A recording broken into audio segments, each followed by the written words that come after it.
పూరా లోకల్. నమస్తే, welcome to పూరా లోకల్. ప్రస్తుతం మనము జూబ్లీహిల్స్లో కాంగ్రెస్ కార్యకర్తలతో మాట్లాడించే ప్రయత్నం చేద్దాము.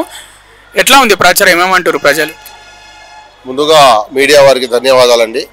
ఈరోజు జూబ్లీహిల్స్లో ప్రచారం చాలా భారీ ఎత్తున జరుగుతూ ఉంది. నా పేరు సయ్యద్ గౌస్, ఖమ్మం జిల్లా కాంగ్రెస్ సేవాదళ అధ్యక్షుడిని. మా రాష్ట్ర అధ్యక్షులు మిద్దెల జితేందర్ గారి ఆదేశాల మేరకు ఇక్కడ రావటం జరిగింది. ఖమ్మం జిల్లా టీం అంతా తీసుకొచ్చాను. ఇక్కడ జూబ్లీహిల్స్లో షేక్పేట్, యూసుఫ్గూడ తదితర డివిజన్లలో మొత్తం 410 బూత్లు ఉన్నాయి. ఇక్కడ 407 బూత్లు. ప్రతి బూత్లో కూడా చాలా మంచి స్పందన ఉంది.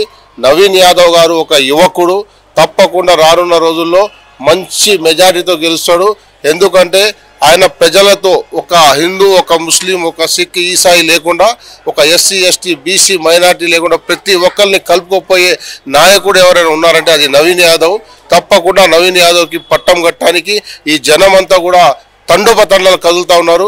ఏ డివిజన్లో పోయినా, ఏ మూలలో పోయినా కూడా కాంగ్రెస్ జై, రేవంత్ రెడ్డి జై, కాంగ్రెస్ జై అని చెప్పేసి, నవీన్ యాదవ్ జై అని చెప్పి ప్రతి చిన్న పిల్లగాడి నుంచి ముసలోడు దాకా కూడా ప్రతి ఒక్కరు కూడా కంకణం కట్టుకొని పనిచేస్తూ ఉన్నారు రాత్రి పగలు. నవీన్ యాదవ్ గారు కూడా చాలా స్పష్టంగా ప్రతి ఒక్కళ్ళకి చెప్తా ఉన్నారు, నేను రేపు అధికారంలో రాగానే నేను ఏం చేయదలుచుకుంటాను అది స్పష్టంగా ముందే చెప్పేస్తూ ఉన్నారు. అది పెద్ద మనకు ఆయుధంలాగా మారిపోయింది. ప్రజలు కూడా దానికి చాలా సంతోషంగా వేస్తూ ఉన్నారు. కాబట్టి ఇవాళ కాంగ్రెస్ ప్రభుత్వం కూడా వచ్చిన తర్వాత ఏ ఒక్క హామీ కూడా చెప్పింది అన్ని హామీలు చేసింది.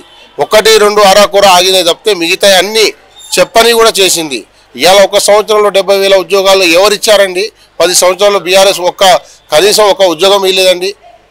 ఇవాళ ఫ్రీ బస్సు, ఉచిత బియ్యము, అసలు ఏంటండి అది పథకాలు? కార్యకర్తలు సంతోషంగా ఉన్నారు, ప్రజలు సంతోషంగా ఉన్నారు. ఇప్పుడు కాదు, రానున్న ఇంకా 5 సంవత్సరాలు కూడా కాంగ్రెస్కే పట్టం కట్టడానికి సిద్ధంగా ఉన్నారు. రేవంత్ రెడ్డి గారి నాయకత్వంలో మరియు భట్టి విక్రమార్క గారి నాయకత్వంలో మరియు యావత్ క్యాబినెట్ మినిస్టర్లు అందరూ, ఎమ్మెల్యేలు చాలా మంచిగా తమ నియోజకవర్గాల్లో భారీ ఎత్తున పనిచేస్తూ ఉన్నారు. కాబట్టి రేపు నవీన్ యాదవ్ గారు కూడా ఈ జూబ్లీహిల్స్లో పనిచేసిన తర్వాత తప్పకుండా ప్రజలకి న్యాయం చేస్తారని తెలియజేస్తూ ఉన్నారు.